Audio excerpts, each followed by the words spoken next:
우리가 스터디를 하는 거죠. 그죠?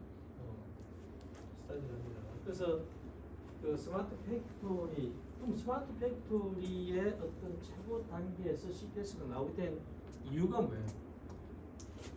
4차 산업혁명 시대에 계속 다양한 기술들이 그 컴퓨터가 등장하고 난 이후부터 해가지고 인터넷 시대에서 정보혁명이 일어나고 4차 산업혁명이 하고 나서 기술들이 각각 제각각의 어떤 뭐 완전 엉뚱한 방향이 아니고 삶을 윤택하게 하고 뭔가 좀 더 효율적으로 하고 효율을 극대화시키는 쪽으로 각각 분야에서 기술자들이 또는 과학자들이 계속 기술을 발전시켜 나왔죠.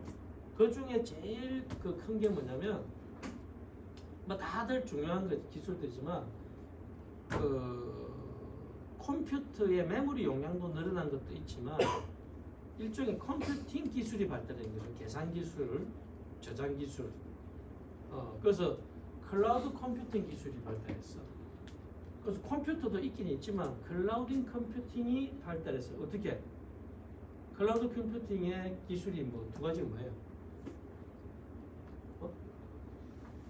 서버 가상화 기술하고 분산 처리 기술이죠.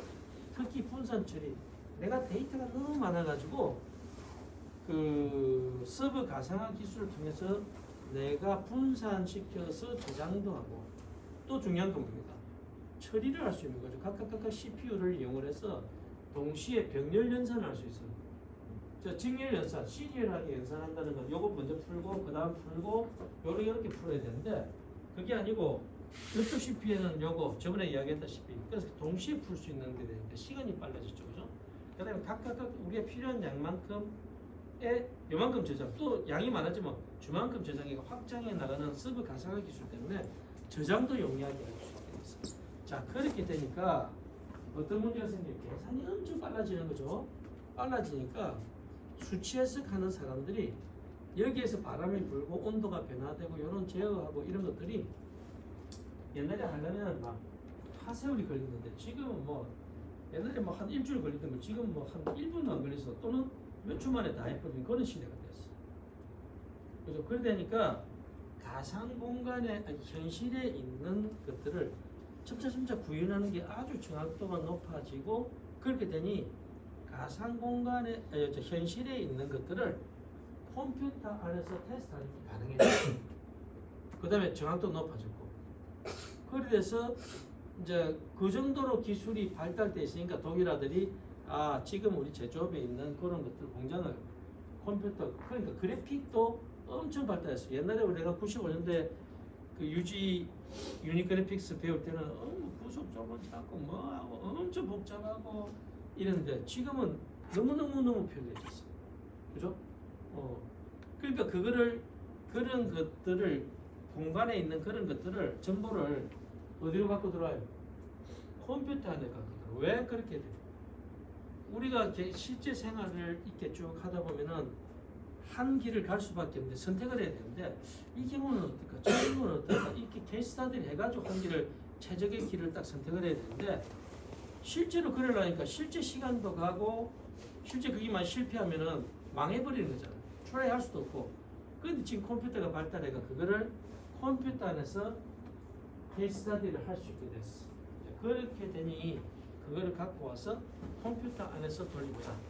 그래서 경우의 숫자를 최적화를 시켜가지고 돌려보고 거기서 제일 나오는 넘버 갖고 뭐 이렇게 실제 공간에서 보자 하는 개념이 CPS입니다.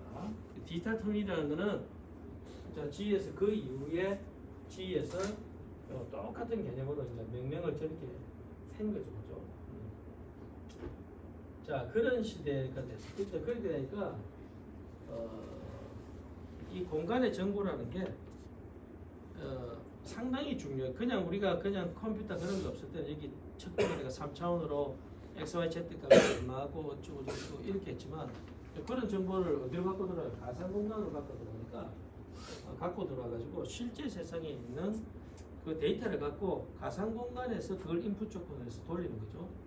돌려주고 솔루션 찾는 거 하나의 그런 공간 정보가 플랫폼 역할을 하고 그 다음에 가상 공간과 실제 공간을 연결하는 인터페이스 역할을 하고 이제 그렇게 되는 그런 시대를 맞이한 거죠. 그죠? 그래서 미래 공간의 정보는 이런 거죠. 현실 세계를 디지털 가상 공간을 구현하던 수단이 될 수도 있고, 그 다음에 연결하는 인터페이스, 그 다음에 그런 데이터를 이용해서 가상 공간에서 돌려서 통합 분석하는 하나의 플랫폼 기능을 역할을 한다. 세 가지. 이제 그렇게 됩니다. 미래 공간의 발전 정보가 전망이. 자, 그래서 공간 정보는 이게 지금 우리의 있는 상체 입체적인 공간 정보는 현실 세계를 디지털 가상 공간으로 구현하는 수단이 될 수 있고, 그 다음에 그걸 연결해 가지고 실제 있는 세상의 데이터를 갖고 분석하는 플랫폼, 그 다음에 가상 공간, 현실 공간을 연결하는 인터페이스의 역할을 한다. 공간 정보가.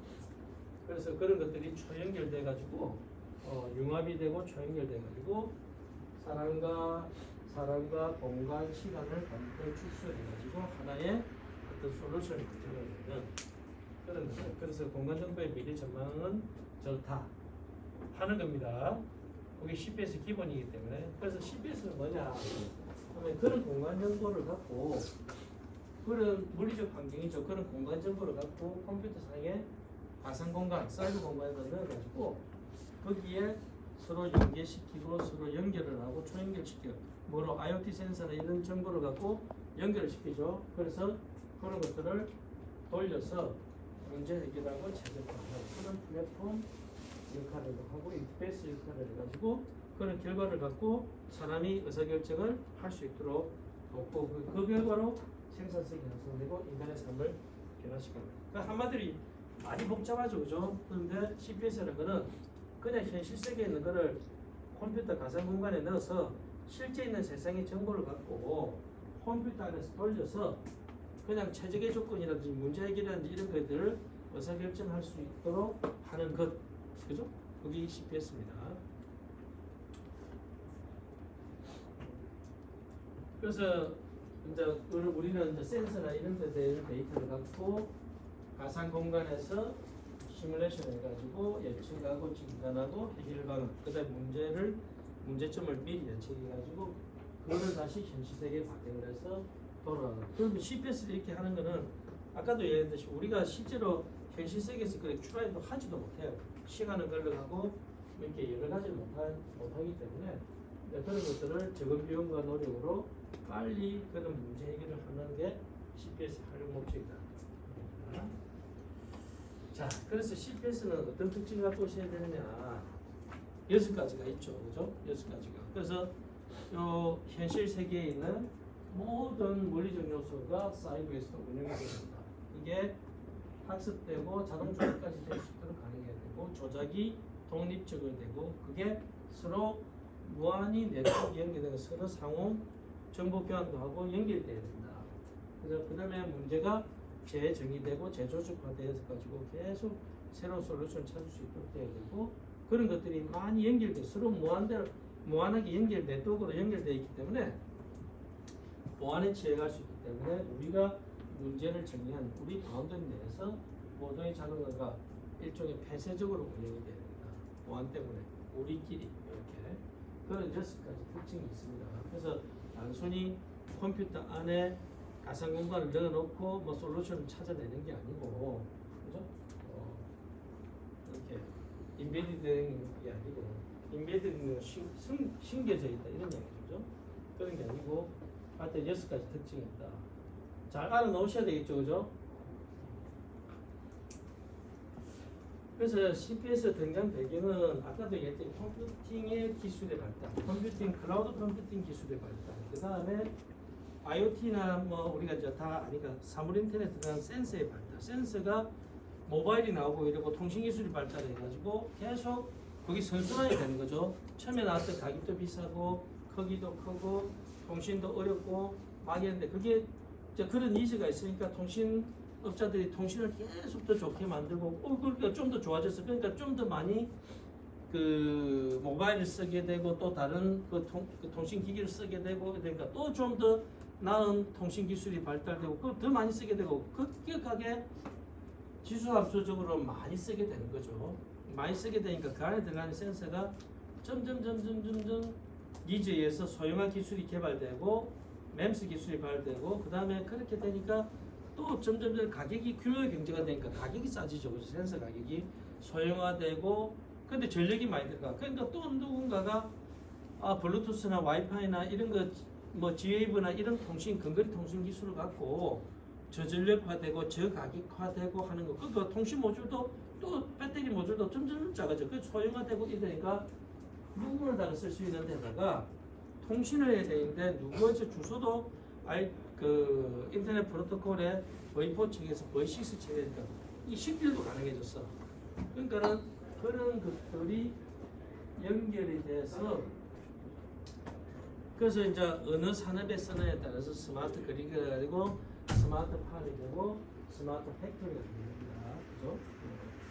그래서 그 인더스트리 CPS의 인더스트리 4.0에 이제 독일이 정책적으로 정부 주도주를 가지고 CPS라는 개념이 독일이 만들어낸 그런 개념은 아니죠, 그죠?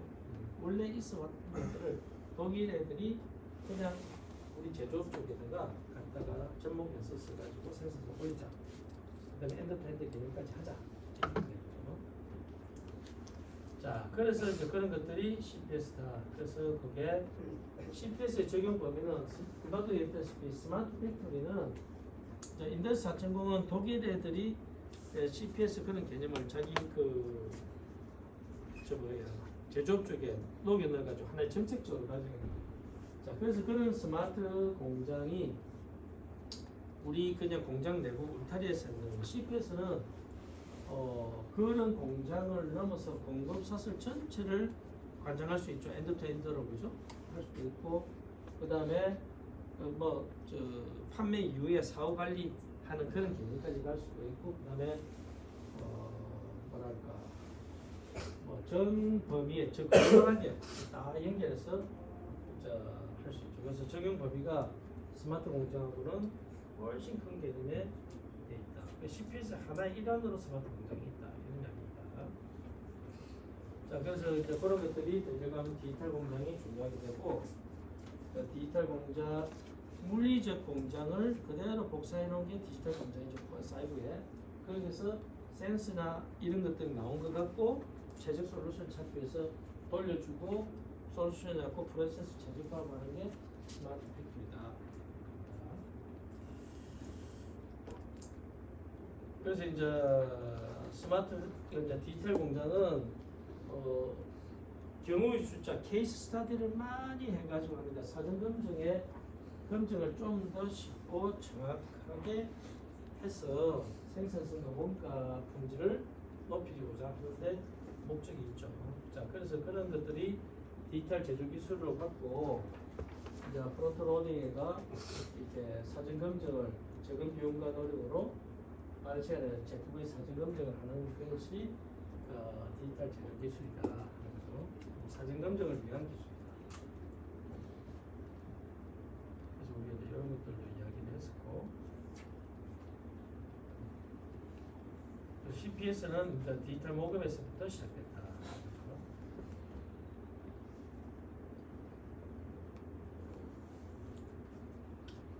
자, 그래서 이런 것들은 오늘 여러분들 다 아는 거예요. 그래서 이제 디지털 트윈이라는 거는 G로부터 이제 나왔다. 그 다음에 CPS하고 거의 똑같다.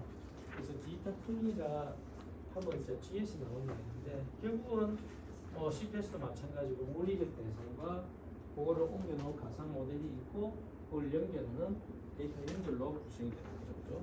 그 데이터는 어디 쏩니까? IoT에서 오는 거죠. 센서나 이쪽에서. 자, 그래서 디지털 트윈이라는 거는 3차 모델링을 통해서 그냥 프로세스나 자산이나 객체 이런 거 우리 눈으로 보는 거 또는 이렇게 해가지고 프로세스 되는 그 프로그램 자체 그런 것 모든 것들을 복사를 해가지고 컴퓨터 안에 갖다 놓는 거죠. 그래서 위치나 모양이나 움직이나 상태 이런 거 다 포함해가지고 갖다 놓는 게 디지털 트윈입니다. 그래서 디지털 공간이라는 트윈 공간이라는 거는 그런 가상 환경 그죠? 물리적 환경이 있다 그러면 똑같은 가상 환경 그걸 디지털 트윈 공간이라고 그 공간 안에서 금방 옮겨놓은 디지털 트윈에가 트윈이니까 쌍둥이잖아. 쌍둥이 그죠? 복사해놓은 그것들을 모니터링하고 분석하고 예측하고 시뮬레이션 해가지고 사전 문제를 도출해가 예방을 하고 문제 해결하고 운영을 최적화하게 가는 하나의 현실과 가상공간 연결해가 문제를 해결하는 하나의 플랫폼 역할을 하는 게 디지털 모터링 공간이다.